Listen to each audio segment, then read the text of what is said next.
누가 우리를 그리스도의 사랑에서 끊으리요? 환난이나 곤고나 박해나 기근이나 적신이나 위험이나 칼이랴. 기록된 바 우리가 종일 주를 위하여 죽임을 당하게 되며 도살당할 양같이 여김을 받았나이다 함과 같으니라. 그러나 이 모든 일에 우리를 사랑하시는 이로 말미암아 우리가 넉넉히 이기느니라. 내가 확신하노니 사망이나 생명이나 천사들이나 권세자들이나 현재일이나 장래일이나 능력이나 높음이나 기쁨이나 다른 어떤 피조물이라도 우리를 우리 주 그리스도 예수 안에 있는 하나님의 사랑에서 끊을 수 없으리라. 아멘. 승리를 위한 믿음, 이런 제목으로 말씀을 나누겠습니다. 한번 따라할까요? 승리를 위한 믿음. 로마서 8장은 승리의 장입니다. 하나님의 자녀된 사람들은 반드시 승리한다는 것을 선포하고 있어요. 그런데 우리가 승리의 삶을 살기 위해서는 승리에 대한 믿음이 있어야 합니다. 객관적인 열세라 할지라도 승리에 대한 확신이 있으면 이길 수가 있고요. 객관적으로 우세하다 할지라도 패배의식에 사로잡혀 있으면 이길 수가 없는 것입니다. 우리가 성경 사사기를 보면 알 수가 있죠. 기드온의 300용사가 미디안의 군대와 맞서 싸울 때 미디안의 군대는 수적으로나 무기적으로나 기드온의 군대에 비해서 훨씬 강한 전력이었어요. 그런데 미디안의 군인 한 사람이 꿈을 꾸게 되죠. 보리떡 한 덩어리가 미디안의 진영으로 굴러 들어와서 진영을 무너뜨리는 꿈이었습니다. 잠을 깨고 나서 동료들에게 얘기를 하는 거예요. 야, 내가 이런 꿈을 꿨어. 무슨 의미일까? 아마도 그 보리떡 한 덩어리는 이스라엘 기드온의 군대인 것 같아. 그렇다면 그 보리떡이 우리 진영을 무너뜨렸으니까 우리가 패배하는 거 아니야? 그 이야기가 전해지고 전해져서 미디안의 군대 전체에 퍼지게 되었어요. 싸우기도 전에 전의를 상실했습니다. 하나님께서 기드온의 군대에게 승리를 주시기 위해서 하신 일이었어요. 이처럼 패배의식이라는 것이 여러분 얼마나 무서운 것입니까? 반대로 어려운 상황에서도 승리에 대한 믿음을 가짐으로써 마침내 승리하게 된 경우도 많이 있었어요. 여러분, 종교개혁이 일어날 당시에 이 가톨릭 교회는 그야말로 막강한 권력을 가지고 있었습니다. 왕의 권력을 뛰어넘는 권력이었어요. 이런 거대한 힘에 맞서서 마틴 루터가 종교개혁을 일으킨 거예요. 부정과 부패, 잘못된 교리에 대항해서 반기를 든 것입니다. 여러분 생각해 보세요. 그와 같은 막강한 권력에 대항을 했으니까 얼마나 힘들었겠습니까? 힘든 정도가 아니라 죽기를 각오하고 한 일이었어요. 그런데 우리는 종교개혁 그러면 마틴 루터만을 생각하는데 사실은 그와 함께했던 훌륭한 동역자들이 있었습니다. 그 중에 한 명이 멜랑크톤이라는 사람이었어요.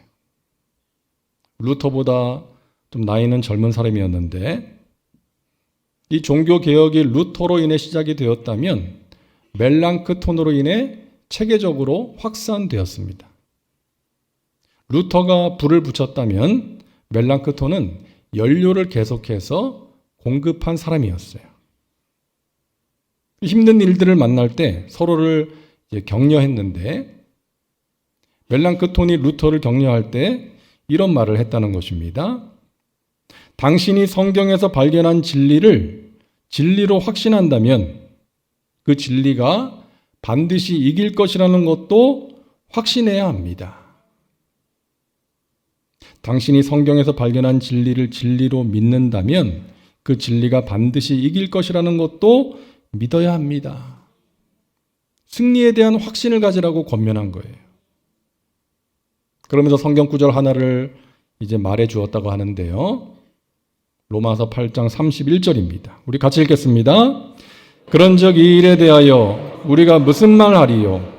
만일 하나님이 우리를 위하시면 누가 우리를 대적하리요? 하나님이 우리를 위하시면 누가 우리를 대적하리요? 우리는 이와 같은 믿음을 사도 바울에게서도 발견할 수 있습니다. 여러분, 바울이 살았던 시대는 그 로마의 막강한 힘이 지배했던 시대 아닙니까? 하지만 바울은 복음의 힘으로 로마를 바꿀 수 있다고 믿었어요. 뿐만 아니라 우리의 개인적인 삶에도 그와 같은 승리가 가능하다고 믿었던 것입니다. 그래서 오늘 본문을 보면 이 승리에 대한 확신이 강하게 선포되고 있어요. 여러분, 승리에 대한 믿음은 하나님에 대한 믿음입니다. 우리가 인생길에서 불신앙과 싸우고 우리에게 찾아오는 낙심과 좌절과 두려움과 싸워서 승리하기 위해서는 하나님을 붙들어야 돼요. 하나님을 믿어야 되는 것입니다. 첫째로 여러분, 합력하여 선을 이루시는 하나님을 믿어야 합니다. 로마서 8장 28절 우리 같이 읽을게요. 우리가 알거니와 하나님을 사랑하는 자 곧 그의 뜻대로 부르심을 입은 자들에게는 모든 것이 합력하여 선을 이루느니라. 아멘. 우리가 고통의 문제를 만날 때 필요한 믿음이죠. 내가 만난 이 고통의 문제가 합력하여 좋은 결과로 나타나게 될 것이다. 나를 향한 하나님의 뜻과 계획이 이루어지는 도구가 될 것이다. 이와 같은 믿음이에요. 여러분, 요셉을 보면 알 수가 있지 않습니까? 형들에게 미움을 받아서 애굽의 종으로 팔려가요. 아버지에게 사랑받던 아들, 그 사랑의 징표였던 채색 옷이 벗겨지고 노예의 옷이 입혀집니다. 그럼에도 불구하고 함께 하신 하나님을 믿음으로 열심히 일을 해서 주인에게 인정받는가 했는데 하나님 앞에서 죄를 짓지 않기 위해서 한 일 때문에 억울한 누명을 뒤집어 쓰고 감옥에 들어갑니다. 13년이라는 세월 동안 종살이, 감옥살이를 합니다. 하지만 여러분, 그 세월이 긴 세월이고 힘든 세월이었지만 헛된 세월은 아니었어요. 연단의 세월이었고 준비의 세월이었습니다. 요셉을 향하신 하나님의 뜻과 계획이 이루어지는 과정이었어요. 애굽에 팔려갔으니까 애굽의 종이 될 수 있었던 것이죠. 감옥에 들어갔으니까 감옥에 들어온 바로의 신하들을 만날 수 있었고 그들과 함께하면서 애굽의 정치를 자연스럽게 배울 수가 있었고 그들의 꿈을 해몽해 줌으로써 결국 바로 앞에 설 수가 있었고 바로의 꿈을 해몽해 줌으로써 애굽의 총리가 되어 수많은 사람들을 기근에서 살릴 수가 있었던 것이죠. 나중에 보복을 두려워하는 형들에게 말합니다. 형님들, 나를 팔아넘긴 당신들의 과거 때문에 두려워하지 마세요. 나를 이곳에 보낸 것은 형님들이 아니라 하나님이십니다. 하나님께서 나를 이곳에 보내사 수많은 사람들을 기근에서 살리신 것입니다. 여러분, 요셉은 하나님의 주권과 섭리에 대한 확신을 가진 사람이었어요. 여러분 한번 따라해 보시겠습니까? 나는 하나님의 섭리 가운데 있는 하나님의 자녀입니다. 전능하신 하나님이 지금도 나를 위하여, 우리를 위하여 성실하게 일하고 계십니다. 믿으시기 바랍니다. 여러분, 어떤 상황에서도 이 믿음을 버리지 마시기를 바랍니다. 나는 하나님의 섭리 가운데 있는 하나님의 자녀다. 전능하신 하나님이 지금도 살아계셔서 나를 위하여, 우리를 위하여, 우리 교회를 위하여 성실하게 일하고 계신다. 이 믿음이에요. 여러분, 태양, 햇빛은 좋은 것이고 필요한 것이죠. 하지만 태양만 내리쬐면 사막이 되는 거예요. 때로는 비도 필요하고 구름도 필요합니다. 일할 수 있는 낮이 있어야 되고 쉴 수 있는 밤도 있어야 되는 거예요. 제가 튀르키예에서 사역할 때 매 주일마다 이 감사헌금 봉투에 똑같은 글귀를 써서 내는 분이 있다 그랬죠. 그 글귀가 하나님은 언제나 오르십니다. 매 주일마다 헌금 낼 때 봉투에다 그 글을 써서 내시는 분이었어요. 근데 이분은 힘든 상황 가운데 있는 분이었어요. 지금 나의 삶에 힘든 상황이 있지만, 이해하기 힘든 문제도 있지만 하나님은 언제나 오르시기에 내가 하나님을 믿고 의지하고 따라갑니다. 이와 같은 믿음의 고백이었던 거예요. 사랑하는 여러분, 우리가 믿는 하나님은 좋으신 하나님이십니다. 신실하신 하나님이십니다. 실수가 없으신 하나님이십니다. 그 하나님께서 여러분과 함께 하시고 합력하여 선을 이루고 계심을 믿으시기를 바랍니다. 둘째로 우리는 아낌없이 주시는 하나님을 믿어야 됩니다. 로마서 8장 32절 우리 같이 읽습니다. 자기 아들을 아끼지 아니하시고 우리 모든 사람을 위하여 내주신 이가 어찌 그 아들과 함께 모든 것을 우리에게 주시지 아니하겠느냐. 아멘. 여러분, 하나님은 주시는 분이세요. 하나님이 우리에게 주신 것 중에 가장 귀한 선물은 예수님이시죠. 하나님에게 있어서 가장 소중한 존재를 우리를 위해서 아끼지 않고 주신 것입니다. 여러분, 부모의 마음을 다 아시잖아요. 자식이 아프면 내가 대신 아프면 좋겠다. 이게 부모의 마음 아닙니까? 만약에 자식이 죽어간다면 내가 차라리 대신 죽을 수는 없을까? 이게 부모의 마음이잖아요. 내가 누군가를 아무리 사랑한다고 해도 그 사람을 위해서 내 자식을 죽게 할 부모는 없어요. 그죠? 아무리 그 사람이 고맙다 할지라도 내 자식을 그 사람을 위해서 죽게 할 부모는 없는 것입니다. 차라리 내가 죽는 게 낫지. 그런데 하나님께서는 그렇게 하신 거예요. 자신의 아들을 사랑하는 우리를 위해서 죽게 하신 것입니다. 그렇게 우리를 사랑하신 거예요. 아낌없이 주신 것입니다. 여러분, 자식까지 주셨는데 뭘 아끼시겠습니까? 하나님은 아끼지 않고 우리에게 주시는 분이세요. 디도서 2장 11절을 우리 같이 읽습니다.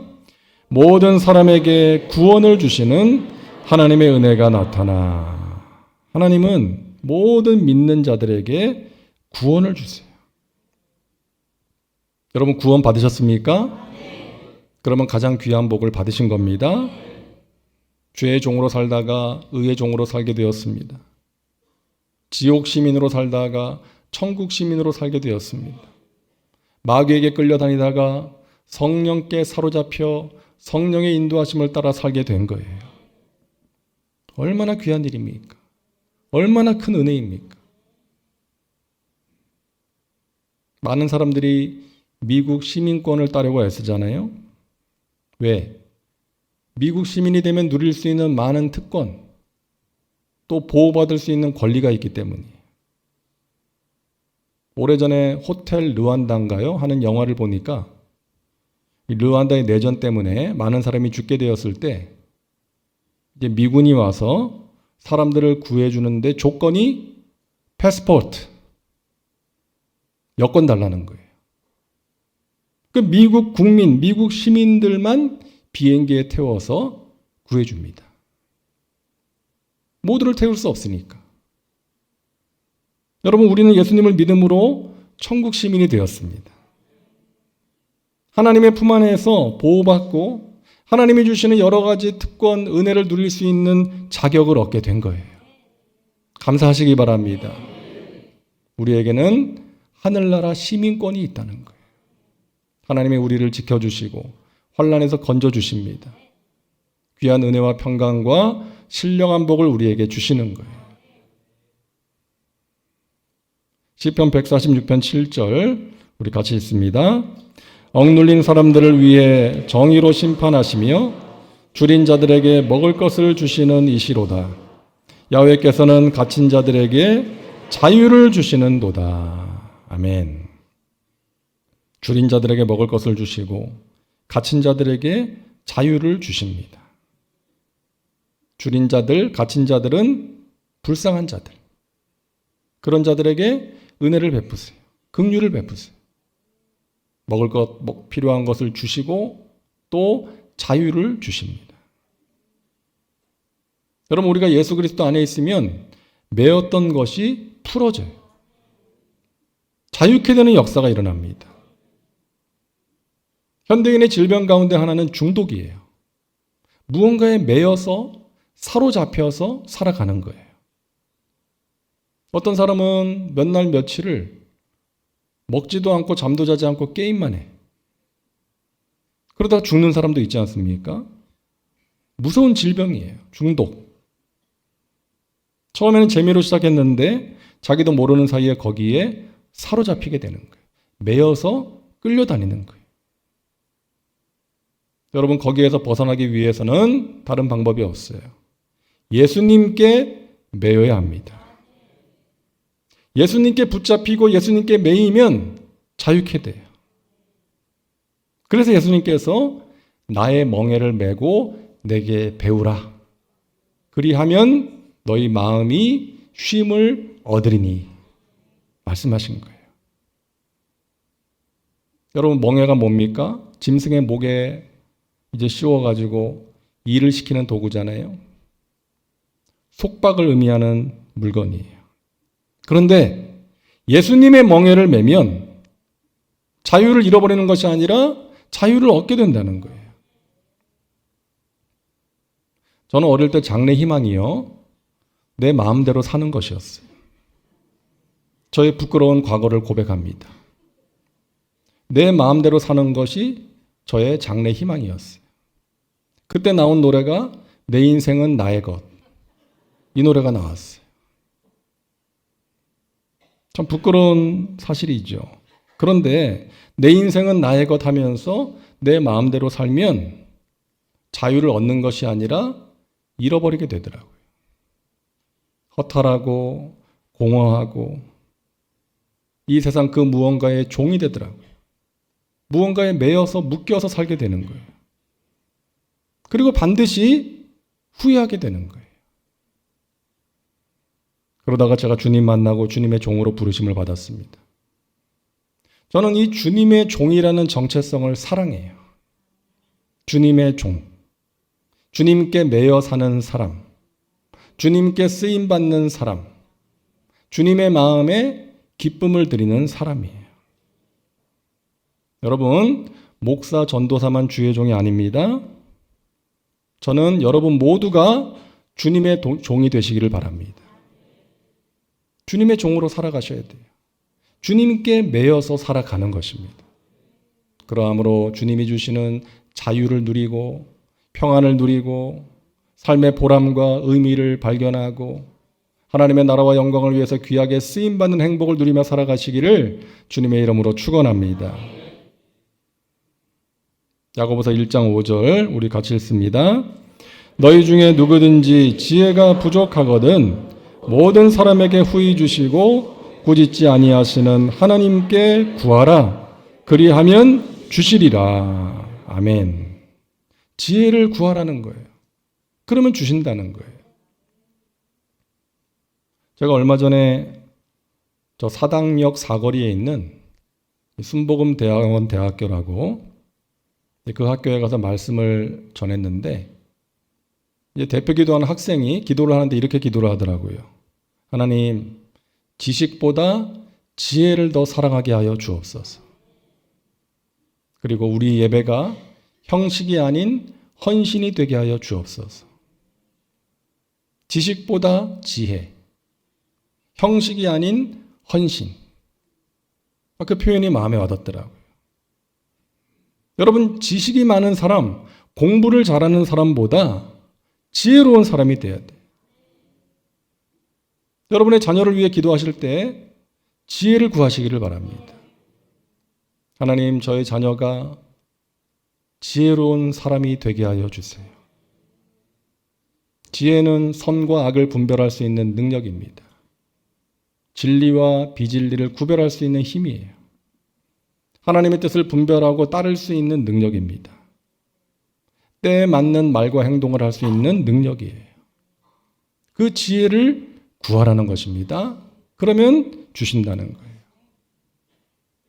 마태복음 7장 7절 같이 읽습니다. 구하라, 그리하면 너희에게 주실 것이요. 아멘. 믿으시기 바랍니다. 하나님께서는 우리가 구하면 주십니다. 가장 좋은 것을 주십니다. 아낌없이 주세요. 우리에게 필요한 것, 우리보다 더 정확하게 하시고 주님의 때에 주님의 방법으로 주십니다. 그 하나님께 여러분 구하시기 바랍니다. 그런데 우리가 아낌없이 주시는 하나님께 구할 때 생각해야 될 것이 있어요. 미국 남북 전쟁 때 링컨 대통령의 참모 가운데 한 사람이 링컨에게 말합니다. 각하, 우리는 날마다 하나님께 기도하고 있습니다. 하나님께서 우리 편이 되어 주셔서 승리하게 해달라고 기도하고 있습니다. 그때 링컨이 이런 말을 했다고 했죠. 아니요. 그렇게 기도하지 마십시오. 하나님께서 우리 편이 되어달라고 기도하지 마시고 우리가 항상 하나님 편에 서 있게 해달라고 기도하시기 바랍니다. 우리가 항상 하나님 편에 서 있게 해달라고 기도하십시오. 그러면 우리에게 승리를 주실 것입니다. 여러분, 이게 참으로 중요한 것이죠. 내 마음대로 살면서 주세요, 주세요 그러면 안 된다는 거죠. 하나님 편에 서서 살아가야 된다는 것입니다. 하나님의 뜻대로 살아야 된다는 거예요. 그럴 때 우리가 구하는 것을 하나님께서 기쁨으로 주시는 것입니다.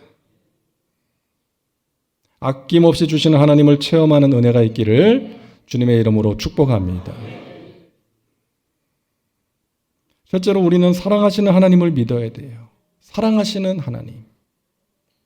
로마서 8장 37절 같이 읽습니다. 그러나 이 모든 일에 우리를 사랑하시는 이로 말미암아 우리가 넉넉히 이기느니라. 아멘.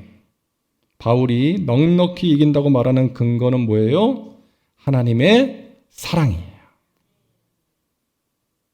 여러분, 저와 여러분을 향한 하나님의 사랑은 영원합니다. 우리가 때로는 하나님을 멀리하고 영적으로 무지하고 때로는 실수하고 넘어지고 불순종한다 할지라도 하나님께서는 우리를 향한 그 사랑을 거두지 않으세요. 끝까지 사랑하십니다. 그러하기 때문에 우리를 향한 하나님의 뜻과 계획은 반드시 이루어지는 거예요. 완성됩니다. 우리를 향한 하나님의 사랑은 영원하고 그러하기에 우리를 향한 하나님의 뜻과 계획은 거두어지지 않고 존재하며 그 뜻과 계획이 반드시 완성된다는 거예요. 이 믿음이 우리를 승리의 길로 인도해 주는 것입니다. 로마서 8장 35절 같이 읽습니다. 누가 우리를 그리스도의 사랑에서 끊으리요? 환난이나 공고나 박해나 기근이나 적신이나 위험이나 칼이랴. 여기서 열거하는 것들은요, 환경적인 어려움이나 우리의 생존을 위협하는 것들이에요. 이 모든 것들도 우리를 하나님의 사랑에서 끊을 수 없다는 거예요. 여러분, 주님께서 변함없이 우리를 사랑하고 계시고 우리는 하나님을 사랑하는 자, 곧 그의 뜻대로 부르심을 받은 자들이기에 모든 것이 합력하여 선이 될 것이고 현재 고난은 장차 우리에게 다가올 영광과 비교할 수 없으며 하나님이 우리를 위하시기에 누가 우리를 대적하겠는가? 여러분, 이 담대한 믿음을 가지시고 여러분이 만나는 모든 어려움들을 넉넉히 이겨내시기를 주님의 이름으로 축원합니다. 우리가 부르는 찬송이죠. 나의 갈 길 다가도록 예수 인도하시니 내 주 안에 있는 긍휼 어찌 의심하리요. 믿음으로 사는 자는 하늘 위로 받겠네. 무슨 일을 만나든지 만사 형통하리라. 우리가 살아가는 찬양 아닙니까? 믿음으로 사는 자는 하늘 위로 받겠네. 무슨 일을 만나든지 만사 형통하리라. 합력하여 선이 될 것입니다. 그 믿음이 우리에게 있어야 돼요. 여러분, 작두콩이라고 들어보셨죠? 이 작두콩으로 커피를 만드는 회사가 있는데 이 그린로드라고 이 김지용 대표의 이야기를 읽었습니다. 이 작두콩으로 만드는 커피는 카페인이 없대요. 그래가지고 임신부들처럼 이제 카페인 때문에 커피를 마시지 못하는 사람들에게 인기가 많아서 이 사업에 대박을 쳤다는 것입니다. 근데 이 김 대표는 처음에 원래 경찰 공무원이 되려고 했대요. 근데 번번이 시험에서 떨어졌어. 그 20대 그 귀한 시간들을 다 보냅니다. 스펙도 없고 어떤 자격증도 없고 취업이 안 됐다는 거예요. 그러다가 어느 날 지역 광고지를 보는데 붕어빵 창업을 지원해 준다는 정보를 보게 됐대요. 이분의 첫 번째 창업이었습니다. 그래서 붕어빵하고 어묵을 열심히 파는데 하루는 근처 편의점 사장님이 오더래요. 우리 편의점에서 어묵을 파니까 매출에 지장을 주니까 당신 팔지 말라고. 여기서 장사하지 말라고. 계속해서 하면 가만두지 않겠다고.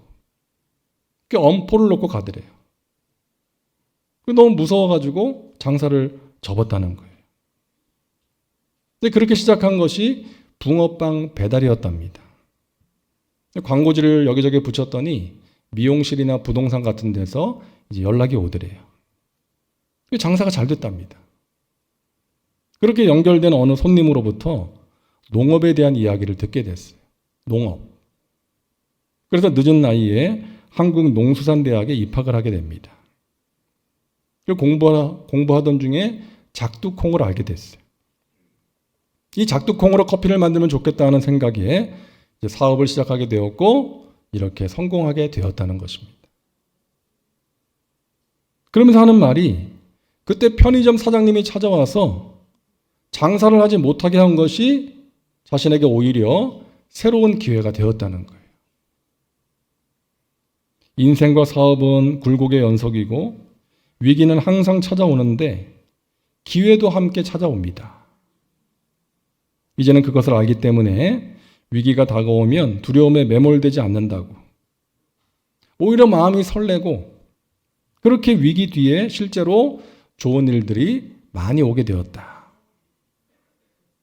사랑하는 여러분, 우리 인생에 광야가 있어요.